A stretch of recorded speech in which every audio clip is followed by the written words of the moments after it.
किसान, बदलते भारत की शान।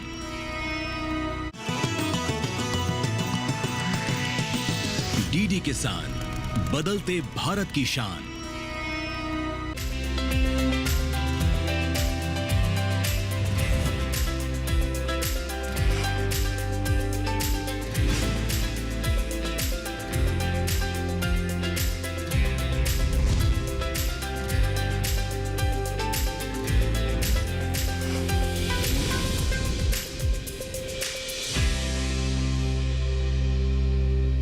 नमस्कार, दूरदर्शन किसान पर आप सभी का स्वागत है। मैं हूं मोनालिसा।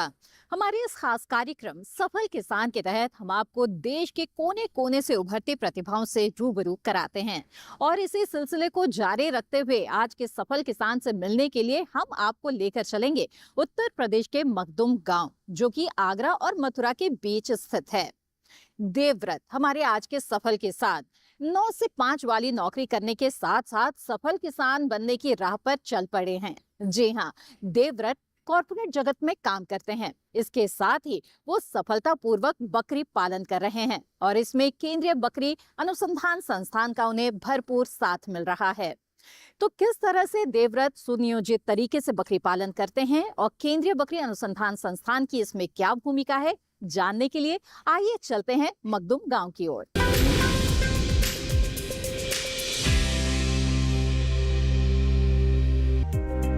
मथुरा यूं तो भगवान श्री कृष्ण की जन्मभूमि के लिए जाना और पहचाना जाता है, लेकिन मथुरा से थोड़ी ही दूर पर हमारे सफल किसान देवव्रत भी आते हैं, जो भगवान श्री कृष्ण की तरह ग्वाले तो नहीं, लेकिन एक चरवाहे के रूप में काम कर रहे हैं। इसी के साथ ही वो दूसरे किसानों के लिए मिसाल भी बन रहे हैं। देवव्रत ने बकरी पालन का एक ऐसा व्यवसाय चुना है जो कम लागत में भी बढ़िया मुनाफा देता है। ये फार्म मैं 2017 चला रहा हूँ और इससे पहले मैं चार्टर्ड अकाउंटेंट के अंडर में काम करता था। वहाँ मैंने 3.5 साल काम किया। उसके बाद मैंने गुड़गांव में जॉब किया। जॉब करने के बाद मुझे वहाँ ठीक नहीं लगा, वहाँ बहुत दिक्कत होती थी मुझे रहने खाने में।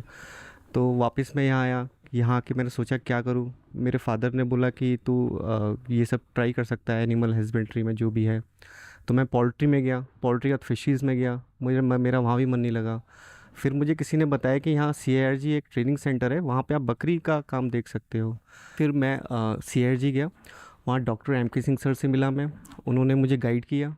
उन्होंने ही एक तरीके से मेरा एक फार्म ओपन करवाया। उनका बहुत सपोर्ट रहा और अब भी मुझे आज भी बहुत सपोर्ट करते हैं। साथ में उनके साथ डॉक्टर विनय चतुर्वेदी, जो वेटनरी सपोर्ट मिलता था मुझे, उन्होंने बहुत सपोर्ट किया। हर तरीके से ब्रीडिंग, डिवॉर्मिंग कैसे करनी है, कैसे रखना है, क्या मैनेजमेंट है, किस तरीके से सारी चीज़ें हैं। जो 7 दिन की ट्रेनिंग है उसमें भी सारी चीज़ें बताई जाती हैं, पर वो कुछ चीज़ें दिमाग में नहीं रह पाती, तो साथ के साथ वो मुझे अपडेट करते रहते थे। तो सेकेंडरी मेरा ये बकरी का है। प्राइमरी मेरा वर्क फ्रॉम होम जॉब करता हूँ मैं एज अ कस्टमर सर्विस। और ये जो काम है मेरा सुबह दोपहर शाम 3 टाइम मैं इसको देखता हूँ। बाकी मैं फ्री रहता हूँ, तो इसलिए मैंने साथ के साथ जॉब भी पकड़ लिया है। वहाँ से भी मुझे कुछ अच्छा पैसा मिल जाता है और इससे मुझे साल का 2 से 2.5 लाख रुपये मैं कमा लेता हूँ खर्चे के अलावा। CIRG से ट्रेनिंग लेने के बाद देवव्रत ने शुरुआत में 11 बकरी के लिए शेड बनाया, जहां वो धीरे धीरे इनकी संख्या बढ़ाते रहे। देवव्रत सर्दी में इन बकरियों का खान पान और उनके शेड का खास ख्याल रखते हैं। बरसात में शेड में चूने का छिड़काव करते हैं। इसके साथ देवव्रत टीकाकरण का भी खास ख्याल रखते हैं। देवव्रत साल में 2 बार ब्रीडिंग कराते हैं, जिसके बाद 150 दिन में बकरी बच्चा देती है। इनकी प्रेगनेंसी के 100 दिन बाद बकरी का खास ख्याल रखा जाता है। साल में ईयरली मैं 2 बार ब्रीडिंग लेता हूँ इनसे। और इसका जो साइकिल है बच्चे का, तो ये है करीब 150 दिन के अंदर एक बकरी बच्चा दे देती है। तो जो एवरेज आता है वो 1.5 बच्चों का एवरेज आता है। जैसे 10 बकरी है तो आप मान के चलिए आपके 15 बच्चे होंगे, जिसमें से आधे मेल आधे फीमेल। प्रेग्नेंट जब बकरी हो जाती है तो उसके जब करीब 100 डेज ओवर हो जाते हैं, उसके बाद उनका हम स्पेशल टेक केयर करते हैं। उनको प्रॉपर डाइट और प्रॉपर उनका, ताकि बच्चे भी तंदुरुस्त पैदा हुए और बकरी को भी कोई दिक्कत ना हो।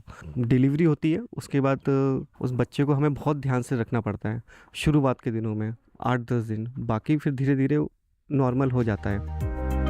देवव्रत बर्बरी नस्ल की बकरी की ब्रीडिंग कराते हैं, जिसे बाजार में 15,000 की कीमत पर बेच देते हैं। इस तरह साल में 1.5 से 2 लाख रुपए का मुनाफा आसानी से हो जाता है। इसकी मार्केटिंग जो मैं ब्रीड पाल रहा हूँ बर्बरी ब्रीड है। इसका मार्केट इतना वैसे ही इतना मार्केट में इसका इतना डिमांड है, मुझे कभी कहीं जाने की ज़रूरत ही नहीं पड़ी। मेरे पास अपने आप ही कस्टमर मेरे पास आते हैं और इसकी जो वैल्यू होती है, अगर कोई और ब्रीड होगी तो उसकी वैल्यू 8-10 हज़ार रुपये होगी ज़्यादा से ज़्यादा।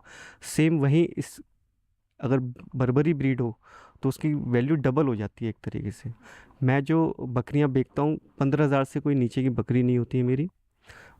वेट उसका भले 16 किलो या 20 किलो हो, रेट वही रहेगा। एक साल में करीबन 20 से 25 बकरियां बेचता हूँ, बकरी और बच्चे, जिसमें एक लमसम अमाउंट 15,000 से अगर आप लगाओगे तो आप 1.5 से 2 लाख रुपए आप साल के निकाल सकते हो आराम से। बकरी पालन के बारे में दिल्ली के एनिमल प्रोडक्शन एंड ब्रीडिंग के एडीजी ज्ञानेंद्र कुमार गौड़ बताते हैं कि पहले 50% गरीब लोग ही बकरी पालते थे, जो बकरियों का ढंग से रखरखाव नहीं कर पाते थे। ऐसे में किसानों को जो मिलता था उसमें संतुष्ट हो जाते थे, लेकिन आज के समय में ऐसा नहीं है। आज के दौर में किसान बेहतर करने की चाह में आगे बढ़ रहा है। आजादी के समय देश में 47 मिलियन बकरियां थी, जो आज करीब 150 मिलियन बढ़ गई हैं। ज्ञानेंद्र कुमार गौड़ बताते हैं कि बकरी के दूध में कई औषधीय गुण हैं, जो गठिया, एलर्जी या अस्थमा के रोगियों के लिए फायदेमंद है। दुग्ध उत्पादन के लिए हम बकरियों को बहुत अच्छी तरीके से पाल रहे हैं, इसमें कोई दो राय नहीं है। लेकिन आजकल एक नया कंसेप्ट हम लोगों के सामने आ रहा है कि जो दूध बकरी से हमको मिल रहा है उसके अंदर औषधीय गुण हैं। ये गुण दर्शाते हैं कि इसको आसानी से डाइजेस्ट किया जा सकता है और इसके पीछे साइंटिफिक कारण है। जैसे जो बकरी का दूध है उसके फैट जो ग्लोबुल्स हैं वो छोटे होते हैं। इसके साथ ही अगर हम देखें तो जो शॉर्ट चेन फैटी एसिड्स हैं या मीडियम चेन फैटी एसिड्स हैं उनकी मात्रा कंपैरेटिवली इसके अंदर वो ज़्यादा होती है, और जो फैट है वो कम्प्लीटली इमल्सिफाइड फॉर्म में रहती है। इसके अलावा जो कॉम्बिनेशन है लिपिड्स का वो एक बहुत अच्छा इस दूध के अंदर मिलता है। कुल मिलाकर आप कह सकते हैं कि जो बकरी का दूध है उसका महत्व अब दिन पर दिन आगे बढ़ रहा है और लोग इसको प्रेफर कर रहे हैं अपने बच्चों के लिए और अपने स्वयं के आहार में सम्मिलित करने के लिए। इम्यून बूस्टर के लिए हम लोग एक साइंटिफिक टर्म यूज़ करते हैं जिसको बोलते हैं CLA, और लकीली CLA की जो मात्रा है वो बकरी के दूध में अन्य दूध के कंपैरिजन में ज़्यादा होती है। इसलिए भी इस दूध को माना जाता है कि यदि इम्यूनिटी को बूस्ट करना है तो बकरी का दूध निश्चित तौर से हमको पीना चाहिए। साथ ही लैक्टोज़ की मात्रा कम है, तो ऐसे बच्चों के लिए जहाँ पर लैक्टोज़ इंटॉलरेंस की समस्या रहती है इस दूध को काफ़ी अच्छे तरीके से हम इस्तेमाल कर सकते हैं।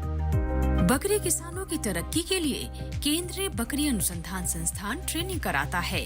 इस ट्रेनिंग का मुख्य उद्देश्य बकरी पालकों को जागरूक करना और उन्हें नई तकनीक के बारे में बताना है। ट्रेनिंग के दौरान वैज्ञानिक तरीके से बकरी पालन के बारे में भी बताया जाता है, जो किसानों के लिए कई मायने में मददगार साबित होता है।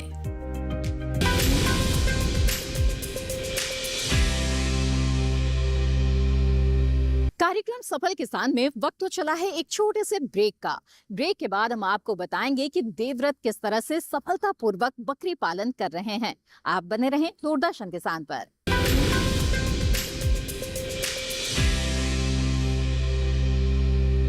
बेमौसम बारिश, आंधी और तूफान की चिंता भूल जाओ, फसल बीमा कराओ, सुरक्षा कवच पाओ। प्राकृतिक आपदा हो या कोई दुर्घटना, उसकी चिंता से भी मुक्ति पाओ। फसल बीमा कराओ। हमने फसल बीमा योजना को अधिक प्रभावी बनाया, उसके दायरे में ज्यादा किसानों को लाए।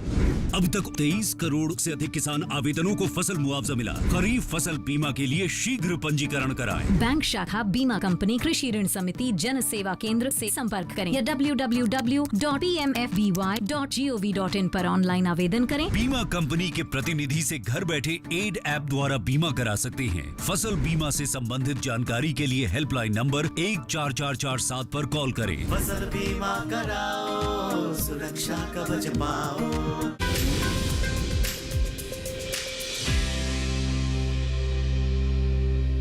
ब्रेक के बाद आप सभी का फिर से स्वागत है। आप देख रहे हैं कार्यक्रम सफल किसान।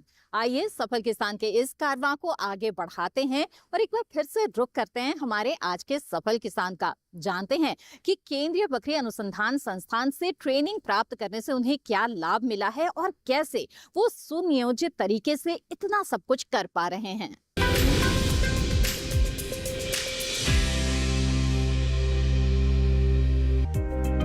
देवव्रत केंद्रीय बकरी अनुसंधान संस्थान से ट्रेनिंग लेने के बाद आज एक साथ दो काम कर रहे हैं। एक तो घर से ही नौकरी कर घर वालों को समय दे पा रहे हैं, दूसरा बकरी पालन के जरिए खूब मुनाफा भी कमा रहे हैं। आज वो सेल्फ डिपेंडेंट है। देवव्रत बकरी पालन के लिए बाड़ों की साफ सफाई और रखरखाव पर खास ध्यान देते हैं। इसके साथ ही वो बकरियों की ब्रीडिंग पर भी काम करते हैं। बकरी के मैनेजमेंट की अगर बात करूं मैं, उसको किस तरीके से रखना है, कैसा रख रखाव है, क्या दाना चारा देना है, तो सबसे पहले बाड़ों की डेली सफाई होनी चाहिए। साथ के साथ डेली ऑपरेशन में ये रहता है कि सुबह दाना चारा हो, शाम को दाना चारा हो। अगर ग्रेजिंग है आपके पास जगह तो ग्रेजिंग कराओ। जैसे मैं ग्रेजिंग कराता हूँ, एक टाइम सुबह केवल दाना देता हूँ, फिर ग्रेजिंग, उसके बाद रात को अच्छे से पेट भर के दाना चारा करता हूँ। साथ के साथ उसमें आता है आपका जैसे डिवॉर्मिंग देना होता है हमें, तो डिवॉर्मिंग करते हैं हम उनकी। फिर वैक्सीनेशन है, वैक्सीनेशन भी करते हैं। बस सिंपल सा एक यही है। बाकी कुछ दिक्कत आती है वैसे तो कोई दिक्कत आएगी नहीं अगर आप ये सब चीज़ें अप्लाई करोगे और किसी अच्छे गाइडेंस में रहोगे, तो इस तरह की कोई दिक्कत आती नहीं है। केंद्रीय बकरी अनुसंधान संस्थान के निदेशक डॉक्टर मनीष कुमार चाटले बताते हैं कि 1979 से संस्थान लगातार बकरी पालन और उससे जुड़े किसानों के लिए रिसर्च कर रहा है। इसके साथ संस्थान अनुसूचित जाति और जनजाति के लिए 2 परियोजना चला रहे हैं, जिसके अंतर्गत 22 गांवों को अडॉप्ट किया गया है ताकि इन समुदायों के लोग भी वैज्ञानिक तरीके से बकरी पालन कर सकें। अब तक यह संस्थान 6 स्टेट्स में इन समुदायों के लिए काम कर रहे हैं। केंद्रीय बकरी अनुसंधान संस्थान में 3 महीनों तक किसानों को ट्रेनिंग दी जाती है और किसानों को आत्मनिर्भर बनाया जाता है। पिछले लगभग 2 सालों के अंदर हमने हमारी जो 2 परियोजनाएं चल रही हैं, एक अनुसूचित जाति के लिए और अनुसूचित जनजाति के लिए, उसके अंतर्गत हमने लगभग 22 विलेजेस को अडॉप्ट किया है, जिनके अंदर अनुसूचित जाति और जनजाति की पॉपुलेशन ज़्यादा है। उनको बकरी पालक बनाने का हमारा एक बहुत बड़ा प्रयास है। इसमें हमने पहले उस विलेजेस के प्री सर्वे भी किए थे कि वहाँ पे अभी बकरी कितने लोग पाल रहे हैं और उनकी आय कितनी है और उनके बकरी पालन का किस तरीके से वो काम कर रहे हैं। उसके बाद हमने उनको वैज्ञानिक तरीके से बकरी पालन के बारे में ट्रेनिंग दी उन किसानों को, और उनको हमने सारी तरह के इनपुट भी प्रोवाइड किए। उसमें जो उनको बकरी अच्छे नस्ल के, प्योर नस्ल के बीजू बकरे उनको दिए गए। उसके बाद उनको फीड, फॉडर और जो उनको मेडिसिन जिस चीज़ की भी ज़रूरत थी हम लोगों ने दिया। तो हमने उसके बाद पाया कि लगभग 1 साल के अंदर ही उनके अंदर बहुत बड़ी एक चेंज हमें मिली और उनकी जो इनकम है, कई किसानों ने हमें बताया कि उनकी इनकम लगभग 40% तक बढ़ गई है। और हमें उम्मीद है कि जब ये अगले 3 सालों के अंदर जब हम इस गांव में काम कर रहे हैं, हम उनकी इनकम डबल कर देंगे। इसी में आगे चलते हुए हमने ये भी किया है कि हम ये 22 विलेजेस के साथ साथ हमने दूसरे 10 विलेजेस के अंदर सर्वे शुरू कर दिया है, ताकि हम पहले हमारा इनपुट और मेन कंसंट्रेशन इन 22 विलेजेस के ऊपर रहेगा। उसके बाद हम लोग उन 10 विलेजेस की तरफ मुड़ जाएंगे। हम लोग उनको सेल्फ रिलायंट बनाने में बिलीव करते हैं। जितने भी हमारे किसान हैं, हम उनको एक सेल्फ हेल्प ग्रुप बना के खुद ही अपने कार्य को करें और थोड़े समय के बाद उन्हें हमारी ज़रूरत ना रहे। हम सिर्फ उनके लिए एक टेक्निकल पार्टनर की तरह काम करेंगे, उनको टेक्निकल इन्फॉर्मेशन देते रहें और अपने पैरों पर खुद खड़े हो सकें। ये हमारा उनके लिए एक संदेश भी रहता है और हम इसी तरह से इस पे चल रहे हैं। तो हम लोग जो अनुसूचित जनजाति के अंतर्गत हम लोग लगभग इस समय 6 स्टेट के अंदर कार्य कर रहे हैं। उसमें हम लोग हमारी साथ वाली स्टेट मध्य प्रदेश में, उत्तराखंड में, राजस्थान, उसके अलावा हम लोग उड़ीसा और इवन केरला में भी हम लोग कार्य कर रहे हैं। तो हम लोग जहाँ पे भी बकरी पालक किसान हैं उन तक सभी तक हम पहुँचने की हमारी कोशिश है। किसानों के फायदे के लिए सरकारी संस्थान दिन रात काम करते रहते हैं। इनके भविष्य का ख्याल रखते हुए सरकार भी लगातार नई नई स्कीम लॉन्च करती है। भारत में 39 नस्ल हैं। इन्हीं में से एक झकराना बकरी है जो राजस्थान के अलवर में पाई जाती है। इस नस्ल के बारे में संस्थान के वैज्ञानिक बताते हैं कि इस बकरी के दुधारू होने के चलते इसकी मांग ज्यादा है। 5 महीनों तक दूध देती है। ब्रीडिंग के लिए भी ये बकरी अच्छी मानी जाती है क्योंकि इसमें ब्रीडिंग के 145 दिन बाद प्रसव होता है। इस नस्ल की बकरी में वयस्कता कब आती है, कैसे इनका मौसम के हिसाब से खान पान और इनके रहन सहन का ख्याल रखा जाए, बता रहे हैं केंद्रीय बकरी अनुसंधान संस्थान के प्रधान वैज्ञानिक डॉक्टर गोपाल दास। जैसा कि हम जानते हैं हमारे देश में 39 बकरी की नस्लें पाई जाती हैं। उनमें से एक झकराना नस्ल है जिसका मूल स्थान राजस्थान का अलवर ज़िला है, वहाँ पाई जाती है। इसकी मुख्य पहचान, सबसे पहले इस जानवर को, इस नस्ल को कैसे पहचानेंगे। यह बकरी की नस्ल काले रंग की होती है लेकिन इसके कानों पर सफ़ेद धब्बे पाए जाते हैं। सभी नस्लों को हम 3 प्रकार से बांटते हैं, बड़े आकार की नस्लें, मध्यम आकार की नस्लें और छोटे आकार की नस्लें। इन तीनों में जो झकराना नस्ल है हमारी बड़े आकार वाली नस्ल है, इसमें वृद्धि दर ज़्यादा होती है और इसके अलावा इसके जो अन्य गुण हैं, इसमें जुड़वा बच्चा पैदा करने की दर, इसमें लगभग 70% बकरी जुड़वा बच्चा पैदा करती हैं। और दूध उत्पादन जो हमारी आजकल 6 नस्लें हैं देश में, उनमें से एक है, बहुत ही मुख्य नस्ल है। इसको हम दुधारू बकरी की नस्ल कहते हैं। इसका दूध का उत्पादन प्रतिदिन 1.5 लीटर से ज़्यादा है और इसका दुग्ध काल 5 महीने से ज़्यादा है, इसलिए इसको दुधारू नस्ल कहा जाता है। अब आता है कि इसकी हम प्रजनन या ब्रीडिंग किस तरह से कराएं जिससे कि हमारा उत्पादन अच्छा हो। बड़ी नस्ल है इसलिए इसमें मैच्योरिटी यानी वयस्कता 12 महीने पर आती है। जब इसके मादा बच्चे 12 महीने के हो जाते हैं, हम पहली बार इसकी ब्रीडिंग कराते हैं। बकरी पालन करने वाले किसानों के लिए केंद्रीय बकरी अनुसंधान संस्थान किसी वरदान से कम नहीं है। वैज्ञानिकों की सीख पर बकरी पालन करने से किसानों की आय दुगनी नहीं कई गुना बढ़ सकती है। वैज्ञानिकों का मानना है कि बकरियों के दूध में ऐसे कई तत्व हैं जिन पर गहरी रिसर्च की जरूरत है, जो किसानों के साथ साथ बकरी के दूध का सेवन करने वालों के लिए भी फायदेमंद साबित होगी।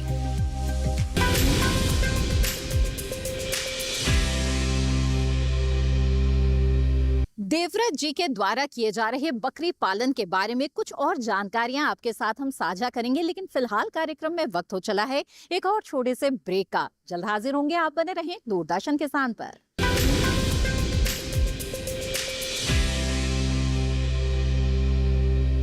यशस्वी प्रधानमंत्री नरेंद्र मोदी जी के संकल्प सबका साथ सबका विकास को माननीय मुख्यमंत्री योगी आदित्यनाथ जी ने सामाजिक एकता एवं समरसता के उच्चतम मानदंडों के साथ बनाया है यूपी सरकार का मूल मंत्र। परिणाम स्वरूप 2017 के बाद उत्तर प्रदेश में सभी को मिले बिना किसी भेदभाव के रोजगार के समान अवसर एवं योजनाओं के लाभ। 8.5 लाख से अधिक सरकारी और 3,75,000 से अधिक संविदा पर नौकरी पाने वाले जहां निष्पक्ष और पारदर्शी प्रक्रिया के साक्षी बने, वहीं अनुसूचित जाति, जनजाति, पिछड़े एवं निम्न आय वर्ग के अभ्यर्थियों को मिला आरक्षण का संपूर्ण लाभ। प्रधानमंत्री गरीब कल्याण अन्न योजना, प्रधानमंत्री आवास योजना और जल जीवन मिशन से लेकर मुख्यमंत्री युवा स्वरोजगार और एक जनपद एक उत्पाद जैसी विभिन्न योजनाएं यूपी में अंत्योदय से सर्वोदय का सपना कर रही हैं साकार। काम दमदार, डबल इंजन सरकार।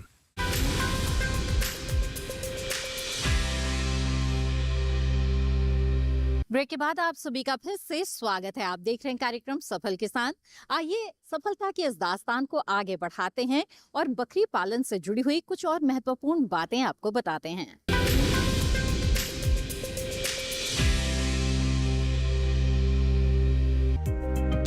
बकरी पालन सिर्फ किसानों के लिए फायदे का सौदा नहीं है, बल्कि इसके दूध का सेवन करने वालों के लिए भी फायदेमंद है। एक्सपर्ट्स की माने तो बकरी के दूध के सेवन से टीबी जैसी बीमारी तक ठीक होने की संभावना बढ़ती है और बकरी का दूध मरीजों में प्लेटलेट्स की संख्या बढ़ाने में भी काम आता है। किसान छोटी जगह में भी बकरी पालन आसानी से कर सकते हैं, लेकिन इसमें तरक्की करने के लिए सही जानकारी वैज्ञानिकों की लैब से किसानों के लैंड तक पहुंचाना जरूरी है। इसके साथ ही किसानों को पढ़ाई लिखाई पर भी थोड़ी अहमियत देने की जरूरत है। जैसे हमारे सफल किसान देवव्रत कॉर्पोरेट जगत में काम करने के साथ साथ एक किसान होने की जिम्मेदारियां भी बखूबी निभा रहे हैं। पापा साफ़ सफाई मेरे पापा डेली, और उनका हरा चारे की व्यवस्था मेरे पापा प्रबंध करते हैं। मेरी माँ, जब मैं नहीं रहता तो मेरी माँ पूरे जानवरों को देखती हैं। जो चीज़ मैं करता हूँ फिर मेरी माँ देखती है उस चीज़ को। वो मुझसे फ़ोन से कोऑर्डिनेट करती हैं क्या करना है क्या नहीं करना है। अब मेरी माँ सारी चीज़ सीख गई, दवाई लगाना देना वो सब मुझे मैं भी सीखा। CRG के डॉक्टर ने मुझे सिखाया काफ़ी चीज़ें। साथ के साथ मेरी माँ भी सीखती जा रही हैं चीज़ों को। परिवार के बिना मेरा व्यवसाय आगे नहीं बढ़ सकता, और परिवार के बिना किसी का भी चीज़ें कोई आगे नहीं बढ़ सकती। ये मैं आप सभी लोगों से कहना चाहूँगा। 2017 में संस्थान से ट्रेनिंग लेने के बाद हमारे सफल किसान देवव्रत की जिंदगी काफी हद तक बदल चुकी है। आज वो खूब तरक्की कर रहे हैं, लेकिन इन सब चीजों के लिए वो खास ख्याल रखते हैं। बकरियों के खान पान का, मौसम के हिसाब से उनके रहन सहन का और बकरियों के टीकाकरण का, जो उन्हें बीमारियों से बचाने का काम करते हैं। देवव्रत आज दूसरे किसानों को भी बकरी पालन की ओर अग्रसर होने के लिए प्रेरित करते हैं। मैं युवाओं को बताना चाहूँगा कि जो ये बकरी पालन का जो बिज़नेस है ये बहुत अच्छा है। मैंने 10-11 से शुरू किया था। आज की डेट में मेरे 40+ जानवर हैं, पर मेरा इससे अच्छा रोटेशन बना हुआ है कि 2 से 2.5 लाख रुपए मैं हर साल कमा लेता हूँ। साथ के साथ मैं जॉब भी करता हूँ। आप लोगों से भी अनुरोध है कि आप एग्रीकल्चर में थोड़ा देखें, इसमें भी बहुत स्कोप है। अब तक मिली तमाम जानकारियों के बाद इतना तो समझ आ ही गया है कि पशुपालन सभी लिहाज से फायदे का सौदा है, लेकिन इसमें सबसे बड़ी समस्या आती है इसे सुचारू रूप से व्यवस्थित करने की, जिसके लिए हमेशा तत्पर रहना पड़ता है। इसकी देखरेख करनी पड़ती है, तभी जाकर किसानों को उनकी मेहनत का असली फल मिलता है।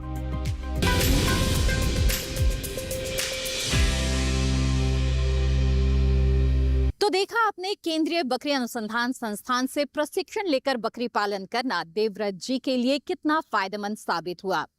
देवव्रत आज न सिर्फ एक सफल किसान बन चुके हैं, बल्कि हजारों किसानों के लिए एक प्रेरणा स्रोत भी बन गए हैं। उम्मीद है कि सफल किसान की आज की ये कड़ी आपको जरूर पसंद आई होगी। कार्यक्रम के बारे में अपने विचार आप हमारे साथ साझा करें। आप हमें पत्र लिख सकते हैं। हमारा पता है सफल किसान, कमरा नंबर 77, CPC दूरदर्शन, खेलगांव, नई दिल्ली 110049। आप चाहें तो हमें ईमेल भी भेज सकते हैं। ईमेल ID है safalkisandd@gmail.com। सफलता की इसी तरह की दास्तान लेकर फिर हाजिर होंगे। तब तक के लिए दीजिए इजाजत। आप बने रहें दूरदर्शन किसान पर। नमस्कार।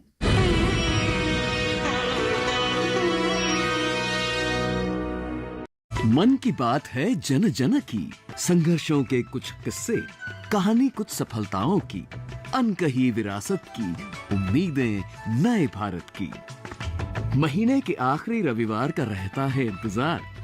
मलयाचल के आंचल से विंध्याचल के आंगन तक, ब्रह्मपुत्र के घाट से हिमालय के विस्तार तक होती है मन की बात प्रधानमंत्री के साथ। तो सुनिए इस महीने 27 जुलाई सुबह 11 बजे मन की बात आकाशवाणी और दूरदर्शन के सभी चैनलों पर और प्रसार भारती के OTT प्लेटफॉर्म वेव्स पर सजीव प्रसारण लाइव स्ट्रीमिंग के माध्यम से। इसके अतिरिक्त आकाशवाणी और दूरदर्शन के YouTube चैनल और प्रसार भारती के ऐप न्यूज ऑन एयर पर सजीव प्रसारण लाइव स्ट्रीमिंग के माध्यम से। तो याद रखें, रविवार 27 जुलाई सुबह 11 बजे मन की बात।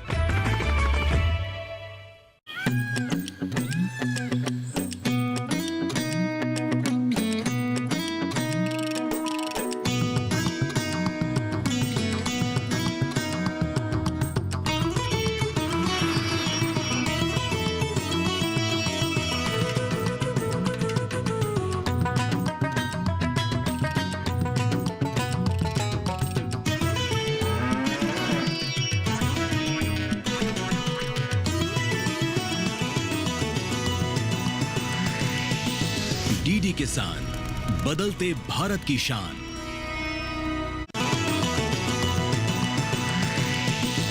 DD किसान, बदलते भारत की शान।